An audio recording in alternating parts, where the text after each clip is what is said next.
Hi hello ಎಲ್ರಿಗೂ ನಮಸ್ಕಾರ, good morning.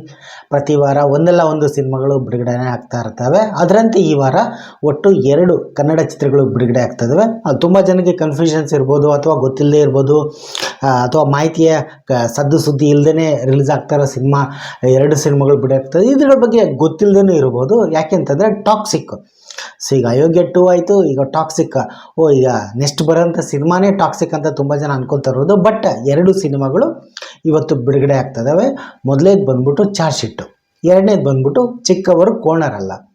So ಇವೆರಡು ಸಿನಿಮಾಗಳು ಏನು ಹೊಸಬರದ ಸಿನಿಮಾ ಅಂತಲ್ಲ, ಹಿರಿಯ ನಟರಾದ ಸುಂದರ್ ರಾಜ್ ಅವರು ಪ್ರಮುಖ ಪಾತ್ರಗಳಲ್ಲಿ ಕಾಣಿಸ್ಕೊಂಡಂಥ ಸಿನಿಮಾಗಳಿವು. ಸೊ ರಮೇಶ್ ಭಟ್ರವರು, ತುಂಬ ಜನ ಕಲಾವಿದರಿದ್ದಾರೆ. ಸೊ ಹೊಸ ಹೊಸ ನಿರ್ದೇಶಕರು, ಹೊಸ ಹೊಸ ಕಲ್ಪನೆ. ಸೊ ಒಂದಿಷ್ಟು ಚೆನ್ನಾಗಿ ಬಂದಿದೆ ಆ ಪೋಸ್ಟರ್ಸು ಮತ್ತು ಆ ಟ್ರೈಲರ್, ಅದೆಲ್ಲ ನೋಡಿದೆ, ಪ್ರಾಮಿಸಿಂಗ್ ಅನ್ನಿಸ್ತು. ಅಂದರೆ ಆ ವಯಸ್ಸಿಗೆ ತಕ್ಕಂಗೆ ಆ ಚಿತ್ರವನ್ನು ಮಾಡಿದ್ದಾರೆ. ಸೊ ಹೀಗಾಗಿ ಟಾಕ್ಸಿಕ್ಗೋಸ್ಕರ ವೇಟ್ ಮಾಡೋದಂತಲ್ಲ, ವೇಟ್ ಮಾಡೋಣ. ಬಟ್ ಇವತ್ತು 2 ಸಿನಿಮಾಗಳು ಬಿಡುಗಡೆ ಆಗ್ತದೆ. ಬಟ್ ಬೇಜಾರಿನ ಸಂಗತಿನೂ ಇದೆ. ಏನಂತಂದರೆ ಆ್ಯಸ್ ಇಟ್ ಈಸ್ ಅದೇ ಯಾವುದೇ ರೀತಿ ಪ್ರಚಾರ ಇಲ್ಲದೇ ರಿಲೀಸ್ ಮಾಡ್ತಾ ಇದ್ದಾರೆ. ಚಾರ್ಜ್ ಶೀಟ್ ಆದರೆ ಓಕೆ, ಧ್ರುವ ಸರ್ಜಾ ಅವರೊಂದು ಬೈಟ್ ಕೊಟ್ಟಿದ್ದಾರೆ, ಒಂದಿಷ್ಟು ಸ್ವಲ್ಪ ಸದ್ದು ಸುದ್ದಿ ಆಗಿತ್ತು. ಬಟ್ ಚಿಕ್ಕವರು ಕೋಣರಲ್ಲ ಈ ಸಿನಿಮಾಗೆ ಅದು ಯಾವುದೇ ರೀತಿ ಪ್ರಚಾರ ಇಲ್ಲ, ಅದೇ ಒಂದು ಬೇಜಾರಾಗಿದ್ದು. ಒಂದಿಷ್ಟು ಪೋಸ್ಟರ್ಗೋಸ್ಕರ ಸೋಷಿಯಲ್ ಮೀಡಿಯಾದೆಲ್ಲ ಚೆಕ್ ಮಾಡಿದೆ, ಕೆಲವೊಂದು ಸಿಕ್ತು, ಕೆಲವೊಂದು ಸಿಗಲಿಲ್ಲ. ಇರಲಿ, ವಾಟ್ ಎವರ್, ಅದೇನೇ ಇರಲಿ.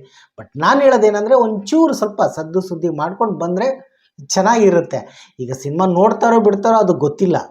ಬಟ್ ಥಿಯೇಟ್ರಿಗೆ ಜನನ ಕರೆಸ್ತಾರೋ ಬರ್ತಾರೋ ಬಿಡ್ತಾರೋ ಅದು ನೋಡ್ಬೇಕು, ಅದು ಏನಾಗುತ್ತೆ. ಬಟ್ ಜನಗಳಿಗೆ ಗೊತ್ತಾಗಿದ್ರೆ ತಾನೇ ತುಂಬ ಒಳ್ಳೆಯದು.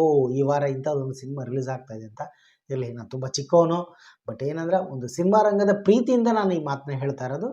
ಇರಲಿ, ಈ 2 ಚಿತ್ರಗಳು ಒಳ್ಳೆಯದಾಗಲಿ, ಆಲ್ ದ ಬೆಸ್ಟ್ ಅಂತ ಹೇಳ್ತೀನಿ. ಸೊ ಆಲ್ ದ ಬೆಸ್ಟ್ ಚಿಕ್ಕವರು ಕೋಣರಲ್ಲ ಸಿನಿಮಾ ಮತ್ತು ಚಾರ್ಜ್ ಶೀಟ್ 2 ಸಿನಿಮಾಗೂ ಒಳ್ಳೆಯದಾಗಲಿ. ಸೊ ನೀವು ಯಾವ್ಯಾವ ಸಿನಿಮಾ ನೋಡ್ತೀರಾ, ನಿಮ್ಮ ಅನಿಸಿಕೆ ಅಭಿಪ್ರಾಯನ ಕಾಮೆಂಟ್ ಮಾಡಿ.